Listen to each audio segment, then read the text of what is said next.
अस्सलाम वालेकुम प्यारे दोस्तों, आज हम आपको एक ऐसा वाक्य सुनाने जा रहे हैं जो आज से पहले आपने कभी सुना ही नहीं होगा। आप भी इस वाक्य को सुनकर हैरत में पड़ जाएंगे।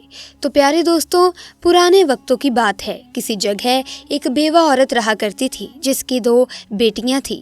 उसके शौहर का इंतकाल हो चुका था। शौहर के इंतकाल के बाद उसके ससुराल वालों ने उसे धक्के मारकर घर से बाहर निकाल दिया और कहा कि तुम हमारी जिम्मेदारी अब नहीं हो, अपना बोझ अब तुम खुद उठाओ, यहाँ से निकल जाओ। जब हमारा बेटा ही नहीं रहा तो हमें तुम्हारी क्या ज़रूरत है। दोस्तों, उसकी 2 बेटियां थी। अगर बेटे होते तो ससुराल वाले उसे ज़रूर गले लगा लेते कि हाँ, ये तो हमारा वारिस है। लेकिन दोस्तों, बेटियों को कहाँ कोई गले लगाता है। जब उसे घर से निकाल दिया गया तो वो औरत अपने मायके आ गई, यानी कि अपने माँ बाप के घर आ गई। उसके घर वाले भी कोई मोहब्बत करने वाले नहीं थे, बल्कि भाई के ऊपर पूरा घर था। जाहिर सी बात है दोस्तों कि जब भाई की शादी हो जाती है तो भाभियों का ही राज होता है, माँ बाप का कोई रोल नहीं रहता। बूढ़े माँ बाप अपनी बेटी को रोज़ाना देखते थे कि उनकी बेटी इतनी बेइज्जती बर्दाश्त कर रही है। उसकी भाभी उसको नौकरानी बना कर रखती है। वो औरत हमेशा रोती रहती थी, लेकिन जानवरों पर बहुत रहम किया करती थी। एक दिन उसकी भाभी ने उसे बाजार से कुछ सामान लाने के लिए भेजा। जब वो सामान लेने जा रही थी तो रास्ते में उसे एक जख्मी बिल्ली नजर आई। उसकी एक टांग टूट चुकी थी। उसने बिल्ली को उठाया और वापसी में उसे अपने घर ले आई। अपने बच्चों से कहा, देखो बेटा, ये बिल्ली मुझे रास्ते में मिली है, ये बहुत जख्मी है, दर्द में है, चलो हम इसका ख्याल रखते हैं, इसकी मरहम पट्टी करते हैं। माँ और बेटियों ने मिलकर बिल्ली का बहुत ख्याल रखा, उसको खाना पानी दिया, उसके जख्मों को सही करने का, यहाँ तक कि 2 महीने के बाद उसकी टांग बिल्कुल अच्छी हो गई। लेकिन उस बिल्ली का घर में रहना आसान नहीं था। रोज़ाना भाभी ताने देती थी, रोज़ भाई आकर डांटता था, तुम्हारी वजह से घर का माहौल ख़राब हो गया है, तुम तो हमारे सर पर पहले से ही सवार थी, अब ये जख्मी बिल्ली को भी लेकर हमारे सर पर बैठा दिया है, ये हमारे हिस्से का खा जाती है, दूध भी पी जाती है, तुम कब तक हमारे लिए ऐसी मुसीबतें खड़ी करती रहोगी, हमारे लिए मुसीबत बनी रहोगी। इसके बाद दिन गुजरते गए। एक दिन उसके भाई का बच्चा छत से गिर पड़ा। पूरी बस्ती में शोर मच गया। भाभी को मौका मिल गया। उसने फ़ौरन अपने शौहर से कहा, तुम्हारी बहन की वजह से ये सब हुआ है, ये जो बिल्ली लेकर आई है उसके चक्कर में मेरा बच्चा छत पर चढ़ गया और वहाँ से नीचे गिर गया। इसके बाद उसकी भाभी कहने लगी, इन सबको अभी यहाँ से धक्के मारकर बाहर निकाल दो। और दोस्तों, तब उस बेवा औरत पर आफत आ चुकी थी। भाई ने कहा, देखो बहन, तुम्हारी वजह से हम बहुत परेशानी में मुब्तला हो चुके हैं, बीवी बच्चे बहुत ज़्यादा परेशान हो चुके हैं।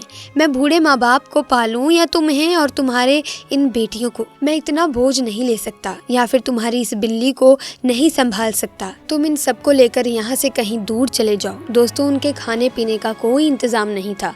अब तो उसकी वजह से मेरे बच्चे के साथ ऐसा मामला पेश आया है कि वो मरते मरते बचाए। तुम यहाँ से चली जाओ, तुम अपना इंतज़ाम कहीं और कर लो, मैं तुम्हारी जिम्मेदारी और नहीं उठा सकता। क्योंकि माँ बाप में वो ताकत नहीं थी कि वो अपने कमज़ोर बच्चों के लिए लड़ सके, अपनी बेटी के लिए किसी के सामने खड़े हो सके। बेवा होना, तलाकशुदा होना कोई जुर्म नहीं है दोस्तों, कोई बीमारी नहीं है जिसकी वजह से औरत को बोझ समझा जाता है।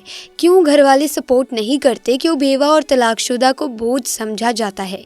दोस्तों, ये हमारा समाज ही ऐसा है, समाज की सोच ही ऐसी है कि कोई भी गलती हो लेकिन वो जिम्मेदार हमेशा औरतों को ठहराते हैं। मर्दों की गलतियां अक्सर छुप जाती हैं, जो कि औरतों की गलतियों से कई गुना बड़ी होती हैं। दोस्तों, अगर आपको बताएं कि इस्लाम में तलाकशुदा या बेवा के ताल्लुक से क्या कहा गया है। दोस्तों, हमारे प्यारे पैगंबर जनाब मोहम्मद रसूलुल्लाह सल्लल्लाहु ताला अलैहि वसल्लम ने अपने 2 उंगलियों का इशारा कर, यानी अपनी 2 उंगलियों को करीब करके बताया, वो जन्नत में इस तरह से मेरे करीब होगा। लेकिन दोस्तों, कुछ जाहिल लोग इस बात को नहीं समझते हैं कि उनकी बेटी के साथ इतना बड़ा सलूक हो रहा है, नौकरानी बनाकर उसको रखा हुआ है, लेकिन उन्होंने एक लफ्ज़ भी नहीं कहा और यूँ बेटी और माँ बाप को खामोशी से देखते हुए वहाँ से चली गई। वो औरत जाकर मेहनत मजदूरी करने लगी और करती भी क्या, उसको कहीं एक छोटी सी झोपड़ी में किसी ने एहसान आसान करके एक कमरा दे दिया। वहाँ अपने बच्चों के साथ में रहने लगी और लोगों के घर में जाकर काम काज करने लगी और अपना घर चलाने लगी। दोस्तों, उसके शौहर ने मरने से पहले अपने करीबी दोस्त के ऊपर एक एहसान किया था।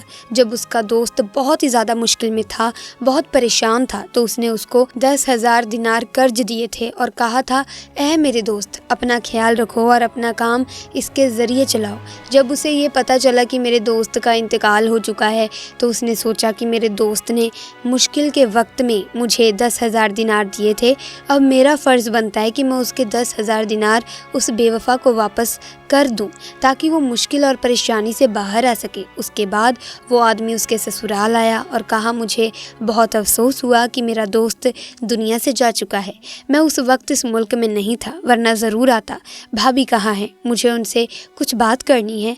उन्होंने कहा, अरे वो तो नहीं है, अपने मायके जा चुकी है। उसने उसके मायके का पता मालूम किया और वहाँ पहुँचा और कहा कि फला औरत यहाँ रहती है। तो दोस्तों, उस समय भाई तो घर पर नहीं था, लेकिन वो तेज़ तरार भाभी वहाँ मौजूद थी। वो कहने लगी, उसके शौहर के इंतकाल के बाद वो तो हमारे सर पर बोझ बनकर बैठी हुई थी, अब खुद ही एक दिन पहले यहाँ से चली गई है, ना जाने कहाँ है, हमें क्या पता कहाँ गई है।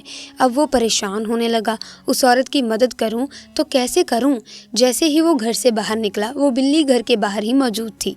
बिल्ली उस आदमी की टांगों से लिपट गई तो उसने देखा कि ये कौन सी बिल्ली है कि मुझे इतना प्यार क्यों कर रही है।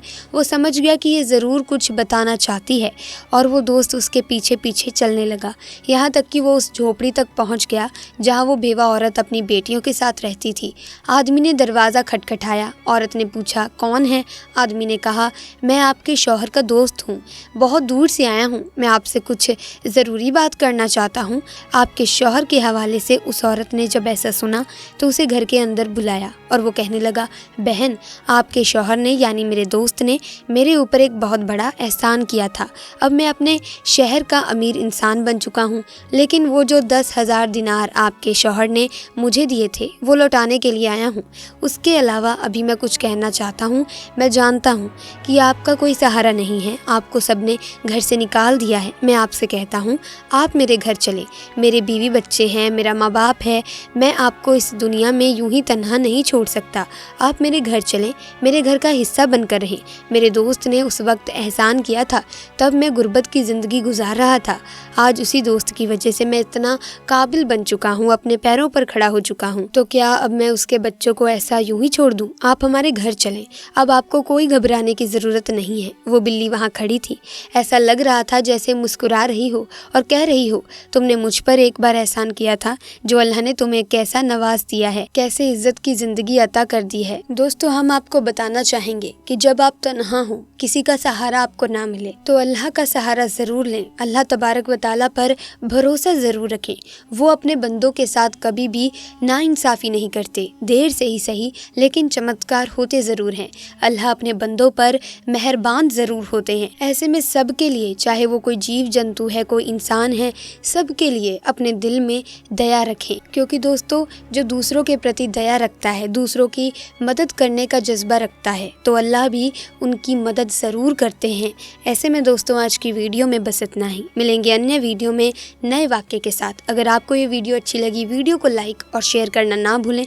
साथ ही अगर आप ऐसे ही वीडियोस की अपडेट पाना चाहते हैं, आप हमारे चैनल को सब्सक्राइब कर सकते हैं, बेल आइकन को प्रेस कर दीजिए ताकि नए वीडियोस की अपडेट आपको मिलती रहे। इंशाअल्लाह मिलेंगे नई वीडियो में नए वाक्य के साथ। तब तक के लिए हमें दीजिए इजाज़त। खुदा हाफिज़।